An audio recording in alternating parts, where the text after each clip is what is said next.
ত্রিপুরায় আইন শৃঙ্খলার ভয়াবহ পরিস্থিতি চলছে, তাই আগামী 23শে সেপ্টেম্বর সন্ত্রাস ও নারী নির্যাতনের বিরুদ্ধে পুলিশ সদর দপ্তর ঘেরাও করবে কংগ্রেস। শুক্রবার সাংবাদিক সম্মেলনে একথা জানিয়েছেন প্রদেশ কংগ্রেস সভাপতি আশিস কুমার সাহা। 23শে সেপ্টেম্বর সমস্ত রাজ্যে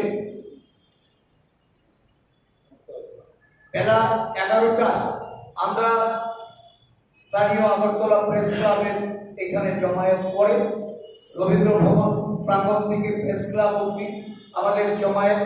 এই জমায়েত থেকে আমরা ডিজিপি অফিসের অভিমুখে আমরা সেখানে যাব এবং সেখানে ঘেরাও কর্মসূচির মাধ্যমে রাজ্যে আরক্ষা প্রশাসনকে সজাগ করার জন্য, সতর্ক করার জন্য আরক্ষা প্রশাসনের রাজ্যব্যাপী একটা গণতান্ত্রিক নিরপেক্ষ কাজ করার দাবিতে আমরা এই আন্দোলন কর্মসূচি আমরা হাতে নিয়েছি।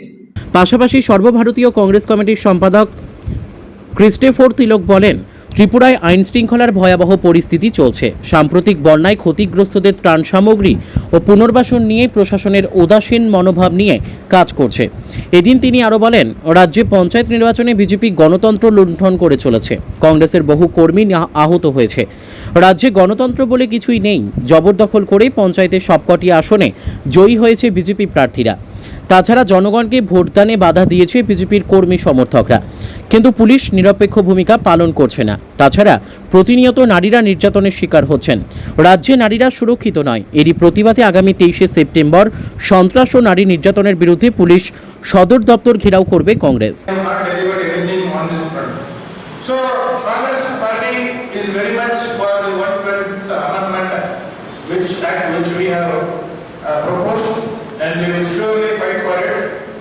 And in the coming days, very soon, one of our important agenda will be that our great leader Rahul Gandhi ji, who is the leader of opposition, will come to Tripura and address these important issues and make sure that these issues are also taken up in the Parliament. এদিনের সাংবাদিক সম্মেলনে উপস্থিত ছিলেন সর্বভারতীয় কংগ্রেস কমিটির সম্পাদক ক্রিস্টোফর তিলক, বিধায়ক সুদীপ রায় বর্মন সহ অন্যান্যরা। Bureau report, news daily Bharat.